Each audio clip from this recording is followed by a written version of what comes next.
Isao Fujimoto came to Davis in the middle 1960s as a rural sociologist in ABS. He became the first director of Asian American Studies in 1967 and took that role again for 3 years after retirement in 1994. You were involved in starting two programs. One was the ABS major. What was the other one? The other one was Asian American Studies. Okay. And I think that was related to the urban crisis too. And there has many relation to ABS. In fact, Asian American Studies got started at ABS. ABS became a house, or home rather, for both Native American and Asian American Studies. And like ABS, it was pretty much fueled by the energy of students. And students helped define the curriculum. They helped us find faculty. They helped get things going. They both had a kind of a community orientation, in terms of the how do you apply what you're learning here to things that are going on outside in your hometown or communities around us. So what happened with Asian American Studies? Well, what's your connection now? Yeah, that is an interesting story and commentary in itself. I heard a lot of people say, well, at the very beginning, when the urban crisis, well, these programs, so let them start, they're going to die out anyway. And that kind of summarizes maybe what the future foretold, because many of these programs, all over the country, not just Davis, really had a hard time hanging on. Because after all, these programs had a very strong service, community orientation. Whereas in a university, the criteria is quite different. You want to really produce good academic scholarly work, and it's very hard to do both of these.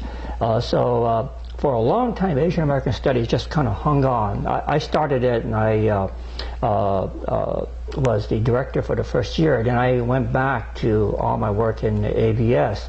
And then, ironically, towards the end of my career, when I took VERIP 3, right before I took VERIP 3, I was asked to take over directorship again.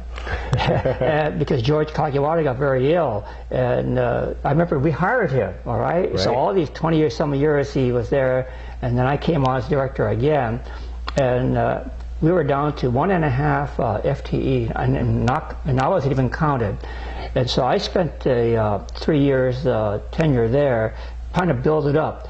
And now the department has a very good director, a guy named Stanley Su from UCLA. He brought over the Asian American mental health research program, and he has gotten more faculty positions. So now it's gone up about 6 faculty, and it's really developing a very solid program. And now, just seeing the situation now in terms of society, they're very dramatic. And I see this happen at UC Davis too, because when I came in 1967, there weren't that many minority students here. In fact, there were only half a dozen or so, at least I was aware of, kids of Hispanic background. There's so few that they asked me to be their advisor, all right? And for the Asian, people of Asian background, there was only one club. It was a Japanese-American Buddhist group called the Sangha Club. Now we're having a welcome reception this afternoon for the 1999 year. Asian American Studies is putting it on, and there'll be all those tables of Asian American clubs. There are at least 50 of them now. 50, I mean 4 or 5 different Filipino American groups, 5 or 6 Chinese American groups. So that itself says so much about the diversification of the Davis campus. And I'm not talking only about Asian Americans, but now we have a very recognizable Native American group. Certainly the Latino Chicano group has really expanded, so same with the Afro-Americans. And then of course we have a big international student body.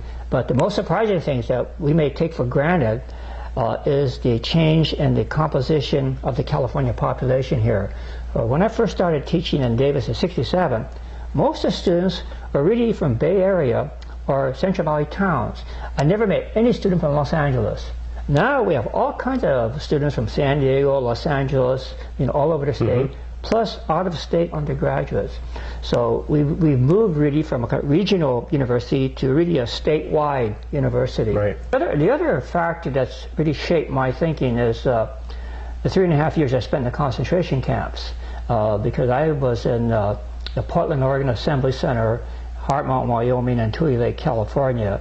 And I think those kinds of experiences really got me thinking in terms of what it means to be isolated and treated in a way that is not really fair.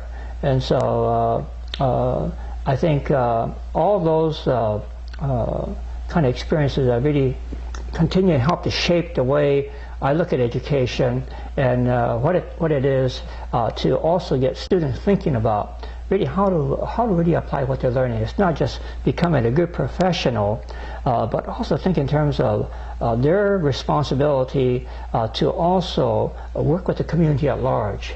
So I think the work we do in community development has been a real a good payoff. I mean,